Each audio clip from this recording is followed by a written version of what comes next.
Exclusive, STX Entertainment is re-evaluating making its initial public stock offering on the Hong Kong Stock Exchange and is contemplating, among its options, whether to sell shares on one of the U exchanges, according to people with knowledge of the matter.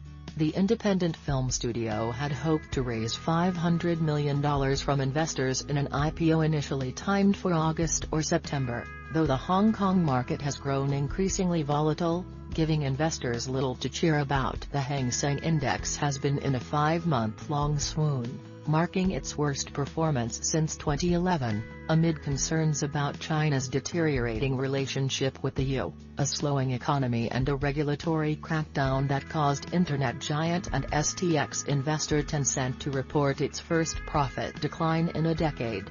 Against this backdrop, STX's executives have begun to weigh their options. It doesn't help that the money-losing studio was attempting to drum up investor enthusiasm after a pair of summer box office disappointments, The Happy Time Murders and Mile 22. STX declined comment for this story. Sources familiar with the matter say STX has not withdrawn its application for listing on the Hong Kong Exchange, which, if not renewed, lapses in November. Last spring, STX filed a 462-page prospectus ahead of the proposed Hong Kong offering, which sought to generate some $500 million to fund the company's ambitions. It detailed the company's efforts to strike gold with a unique combination of Asian access, a ruthless focus on mid-budget features costing between $20 million and $80 million, and a strong pedigree beyond its Chinese investors. TPG Growth and John Malone's Liberty Global have also bought in, and the bankers and sponsors of the IPO were JP Morgan and Goldman Sachs. The company, which is cash flow positive and has seen its revenues more than double this fiscal year, nonetheless has had a bumpy ride at the box office. 2 consecutive late summer offerings, Mark Wahlberg action movie Mile 22 and Melissa McCarthy puppet satire The Happy Time Murders, both underperformed. A third, Jennifer Garner vigilante thriller Peppermint, did a bit better last month. So far, it has grossed nearly $40 million worldwide and is on a profitable path.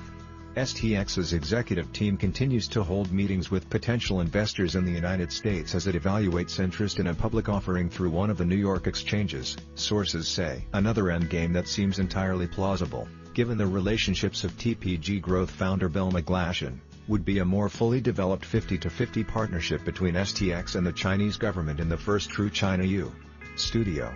Wanda may have failed to deliver on its ambitions for its massive studio in Qingdao, but McGlashan has spent 3 decades working in China and is seen as a savvy dealmaker who understands the cultural nuances better than most. Not for nothing are STX's business cards printed in both English and Mandarin. What do you think about it?